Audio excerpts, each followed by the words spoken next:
Dealing with a suspended Amazon account.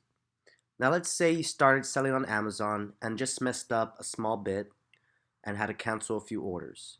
Amazon now is going to send you an email saying that your account is now under review for deactivation.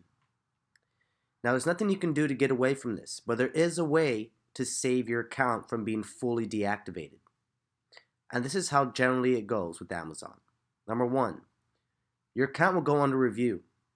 You'll receive an email from them, as well as on the actual Amazon app and Amazon Seller dashboard on desktop, you will see a notification that your account is currently under review.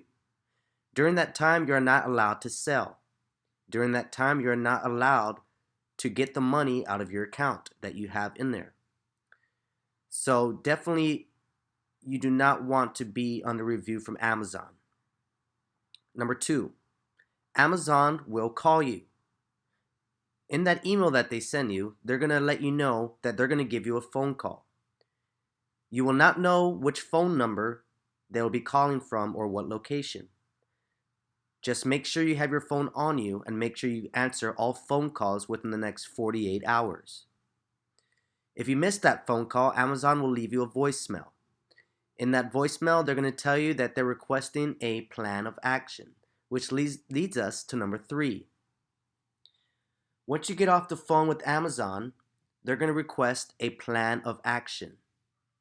A plan of action is generally a detailed layout typed up by you saying what the cause of the problem was and how you plan to fix it, and what you plan to do to make sure this never happens again in the future. Now, Amazon does not want something typed up that's 5 sentences. They're going to want a full typed page, such as a small essay. Number four, seller submits the plan of action and awaits their decision.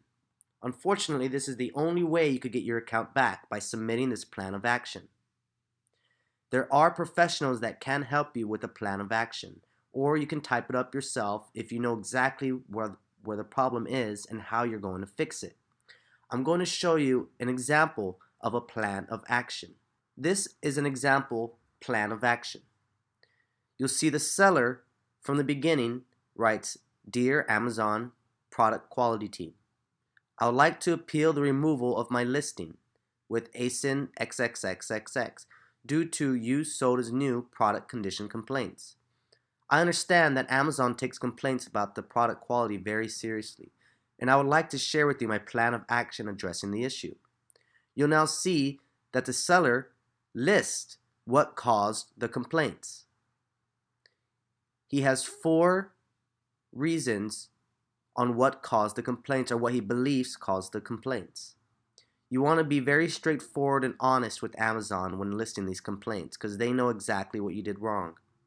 And one thing that they do not want is a seller trying to lie their way out of what they did wrong. If you know what you did wrong, tell Amazon exactly why it happened, although one thing you don't want to do is let them know that you're drop shipping. So there are ways around letting them know what you did wrong. For one, if you have canceled orders, just say the inventory ran out. For two, if your seller is not happy with the product and you have many returns, just say that there was a fault in the product quality and you're getting it fixed. There are many ways to show how you're going to fix the problem, which is why the next section of this plan of action is the seller saying what he has done to resolve the complaints. You're now going to list what you have done to fix the problem. Now the last section is where the seller will put what they will do to prevent similar complaints in the future. What are you going to do to make sure this problem never happens again? Are you going to get new business staff? Are you going to go over the rules again? Are you going to change the way you get your inventory, or change your shipping times, add more handling time? It is up to you. At the end, you want to make sure you close your plan of action with a small sentence such as this one. I believe that my plan of action sufficiently addresses the issue, and I'm looking forward to have my offer reinstated. An ending like that is very strong. And the reason they do that is because it helps the reader on the Amazon's end trust the seller and know what they're talking about. If you ended off this plan of action with, I hope my plan of action works and I'm hoping that this fixes the issue, Amazon will not believe you. You want to make sure you're very confident about your plan of action and know that this plan will work.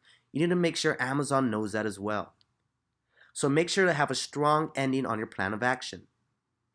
Once you submit your plan of action, Amazon is going to review it, and it'll take anywhere between 24 hours and all the way up to maybe 60 days for them to review it. The fastest I've seen done has been around 24 hours. I have not seen a plan of action take around up to 60 days, but if you have a problem that is larger than usual, then it might take up to 60 days and your payments will be held up until then. You can go to Google and look for example templates for plans of actions. So let's hope that you never have to submit a plan of action, and by doing so, you will keep your account in good standing health. This is how you submit a plan of action to Amazon to save your deactivated account.